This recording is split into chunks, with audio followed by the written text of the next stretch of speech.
Men of God, sons of the Most High, this is your call, not to live safe, not to live silent, not to blend into the dust, but to live bold like a man, for the hour is late, the winds are rising, the darkness encroaches. But this is the moment you were born for, not to shrink back, but to stand up, not to cower, but to conquer, live bold, like a man, when the world around you trembles, when the foundations crack and men lose their grip. This is not the moment for retreat, but for resolve. When compromise becomes the norm, and the crowd bends the knee to convenience, to comfort, to cultural pressure, this is precisely when you, as a man of God, are called to stand, not because it's easy, not because it's popular, but because it's right. To stand when others fall is not arrogance, it is obedience, it is courage born of conviction, it is faith in motion, it is knowing that truth doesn't change even when the world does. Noah stood alone in a world drowning in sin, and God called him righteous. Moses stood before Pharaoh when all of Egypt bowed to idols. Elijah stood atop Carmel when prophets of Baal filled the land, and Christ stood before Pilate, silent but unshaken, knowing his stand would shake eternity. To stand means you don't wait for approval, you don't need applause, you don't need a crowd to believe what you know God has said.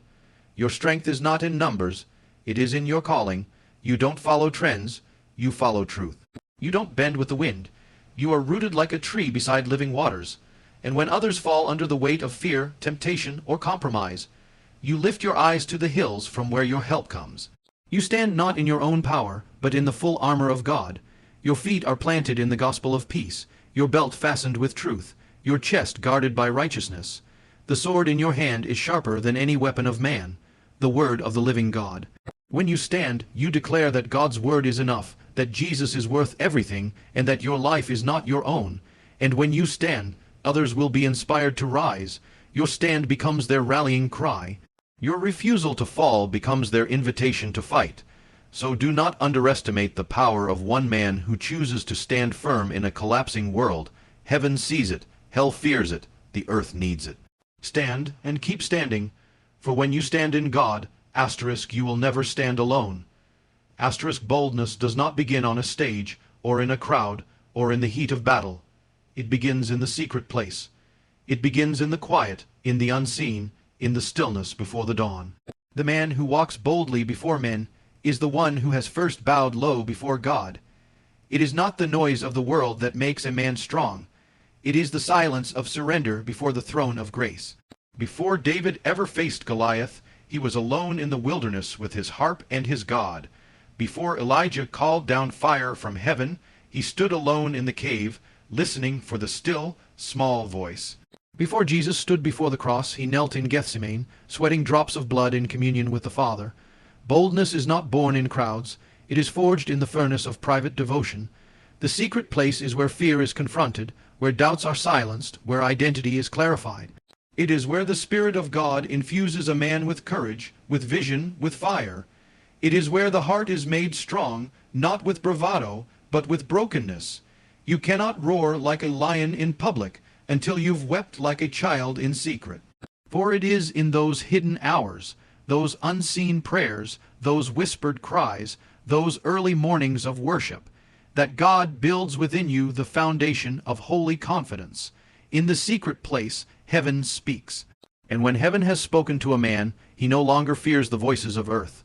He becomes dangerous to darkness, unshaken by pressure, immovable in the face of opposition. His authority doesn't come from titles or positions. It comes from time spent in the presence of the Almighty. If you would live bold, then you must live close. Boldness without intimacy becomes arrogance, but boldness born of communion becomes unstoppable. So retreat, not from battle, but into the presence of God. Let the secret place become your strategy room, your place of refueling, your upper room of fire. Because when you emerge from the secret place, clothed in God's presence, you will not walk, you will advance. You will not speak mere words, you will release heaven, and you will not tremble at the darkness will tremble at you. A man doesn't run from the battle when what he loves is on the line. He runs toward it. He doesn't sit passively while the enemy creeps into his home, his marriage, his children, his nation, or his church. He rises, he arms himself, he stands between what he loves and what seeks to destroy it. Because love, true love, requires a fight. This world has tried to domesticate men, to silence their roar, to label their passion as toxic and their strength as unnecessary. But the man of God knows better. He knows that strength submitted to righteousness is not a threat, it's a shield. He knows that love without action is empty, and that feelings without faithfulness are shallow. A man who truly loves will bleed for what matters. He will sacrifice, he will confront the serpent in the garden. He will not leave Eve alone to battle the lie. He will speak, he will guard, he will war in prayer, in truth, in patience, and in fire. A father fights for the soul of his children, not by simply providing things, but by giving them himself, his time, his prayers, his wisdom. A husband fights for his wife, not by control or dominance, but by laying down his life as Christ did for the church. He prays over her, he speaks life into her, he protects her heart from the poisons of this world. A man of God fights for purity, not just in his own life, but in the atmosphere he carries. He refuses to allow compromise in his heart, knowing that what he tolerates today could destroy what he loves tomorrow. He guards his eyes, his thoughts, his time, because he knows that holiness is not just for him, but for the ones who look to him.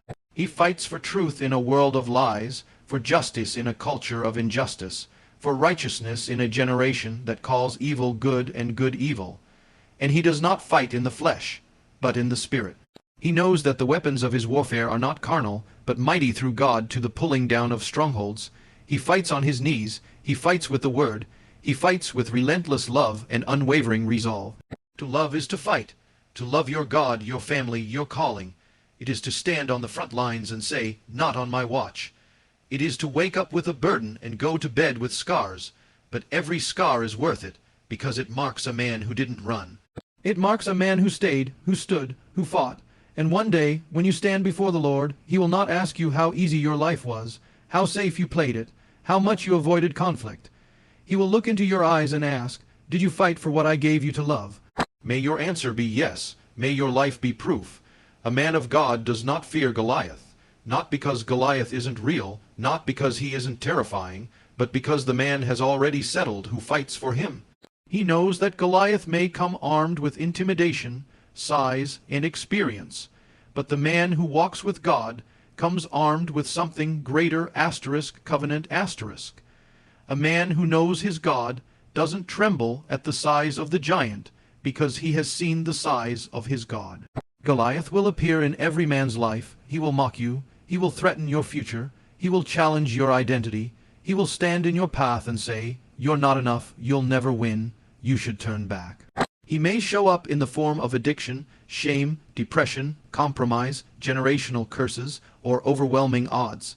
And while others may shrink, a man of God remembers, Goliath is not the end of the story. He is just the setup for the glory of God to be revealed. David did not have armor. He did not have training. He had no army standing with him, but he had history with God. He remembered the lion. He remembered the bear. And he knew the same God who was faithful then will be faithful now. That is why he ran toward the giant, not away from him, because true boldness is not the absence of fear. It is the presence of faith. It is standing with shaking hands and declaring, you come at me with sword and spear, but I come to you in the name of the Lord of hosts. A man who does not fear Goliath is a man who knows how to listen to the voice of God more than the voice of the enemy. He knows that the taunts of darkness are only loud because they are desperate. He doesn't size up the battle based on what he sees. He sizes it up based on what God has promised. He knows that giants fall when confronted with obedience.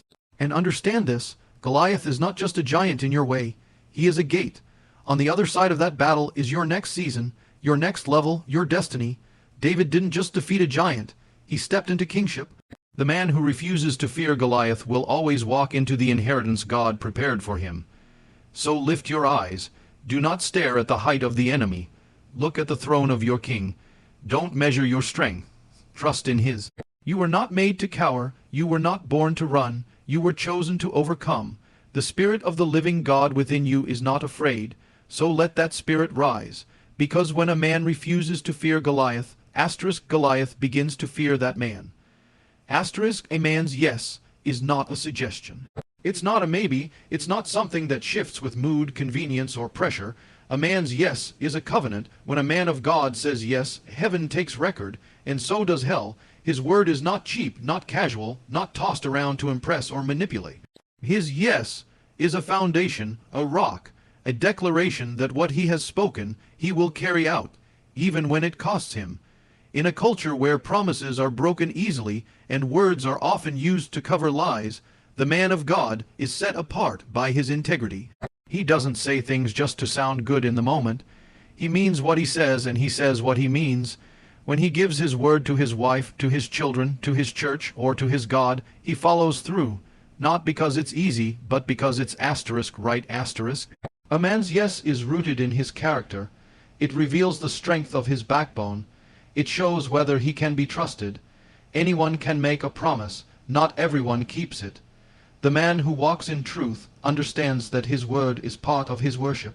His yes is not just a verbal agreement, it's a commitment backed by action. Jesus said, "Let your yes be yes and your no be no." Anything more, he said, comes from the evil one. That means that the man who keeps his word walks in light, but the man who manipulates, hesitates, and backpedals walks in darkness. Your yes isn't just about what you say, it's about who you are. When you say yes to God, you obey. When you say yes to purity, you live clean.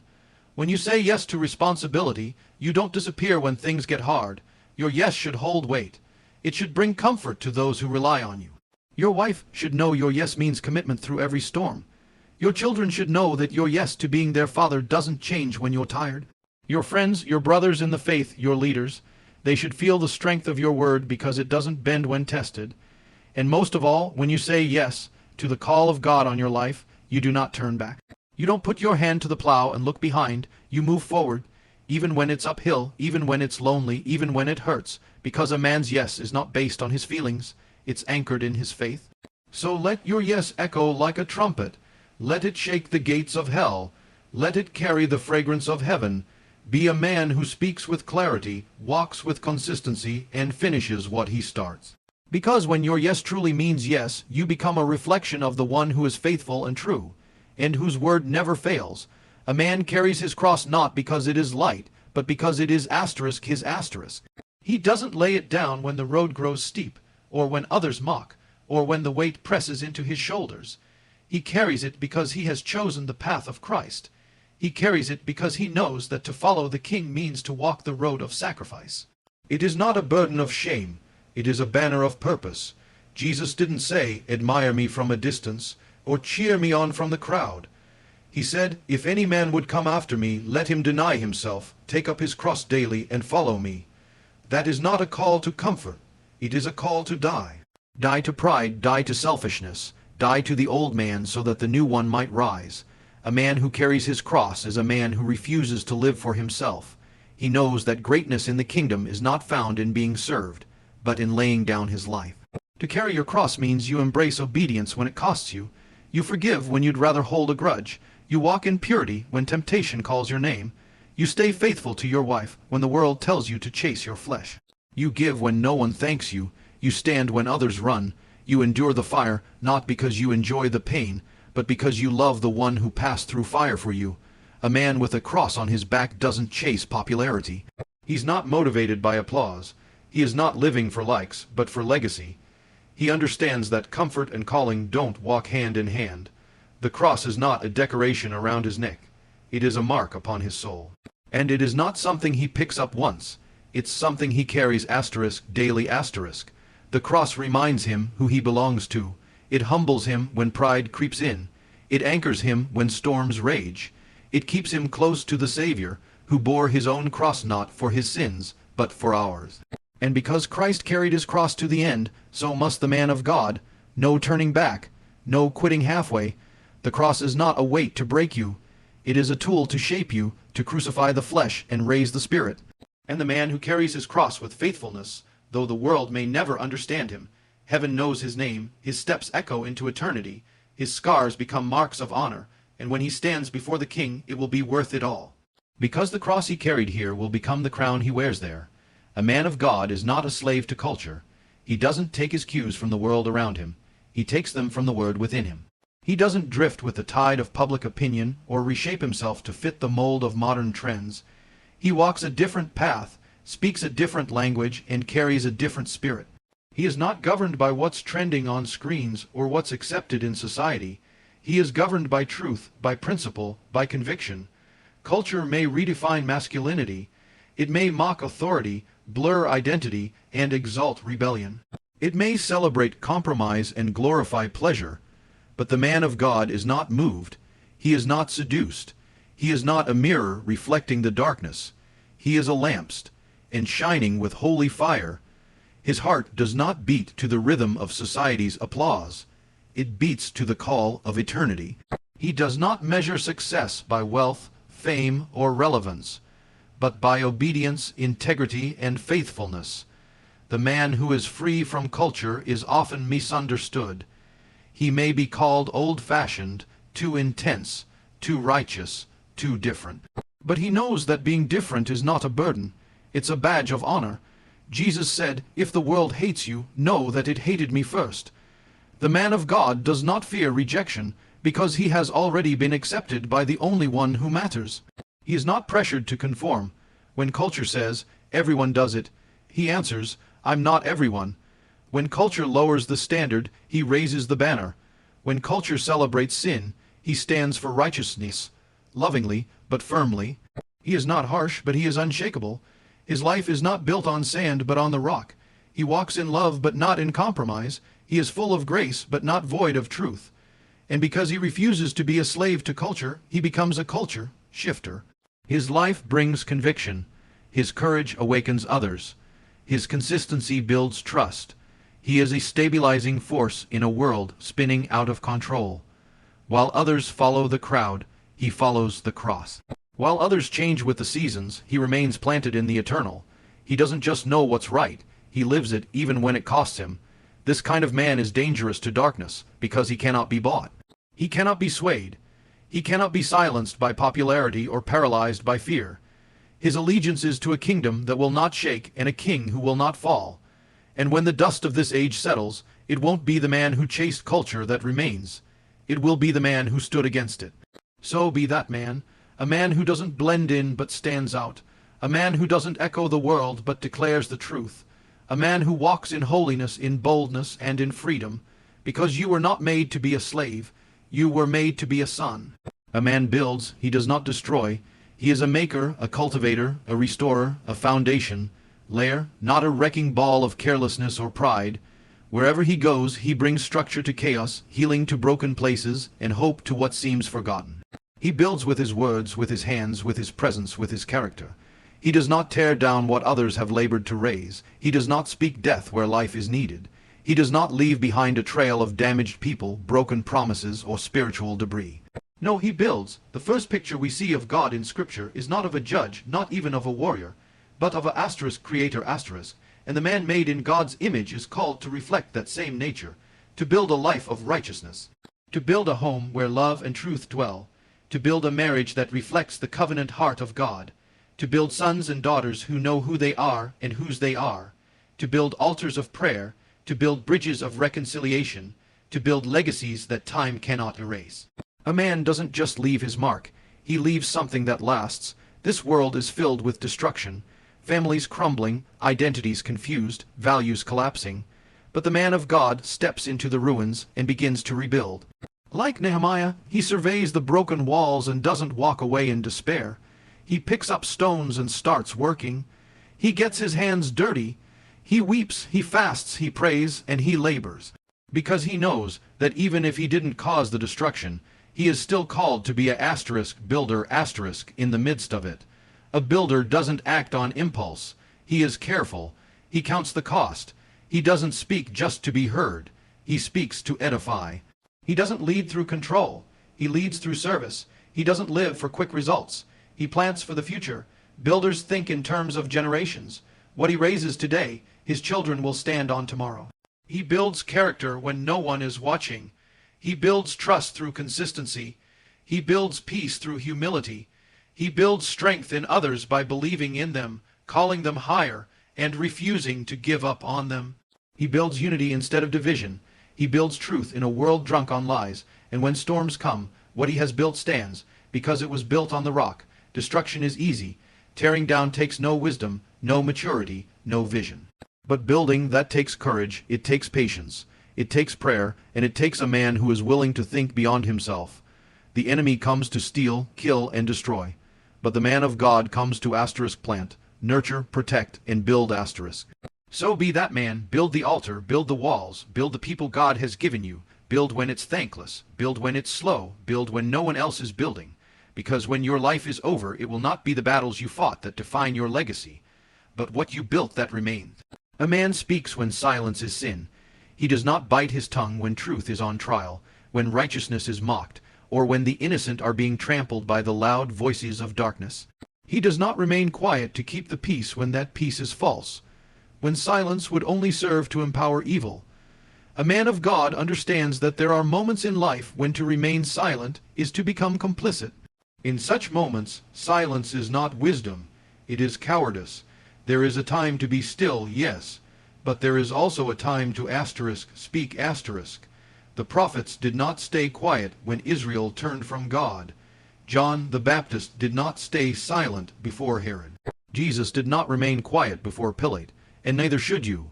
When sin becomes normalized and truth is treated as hate speech, a righteous man must rise, not in rage, but in boldness, clarity, and love. The man who speaks when silence is sin does not speak out of pride or to prove a point. He speaks because he carries a burden, a fire shut up in his bones. He is a trumpet, not a whisper. He is a watchman, not a spectator. He doesn't wait for approval. He doesn't ask permission.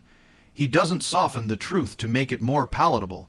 He speaks with the authority of one who has stood in the secret place with God, and when he opens his mouth, heaven echoes through his words. This man knows that his voice may cost him something, rejection, misunderstanding, isolation, but he also knows that to say nothing when God is calling him to speak is to stand against the very one who gave him breath. The man who fears God more than he fears man will not be silenced by social pressure, political correctness, or the threats of cancel culture. He knows that eternity is watching, and he chooses to speak for the sake of souls, not popularity.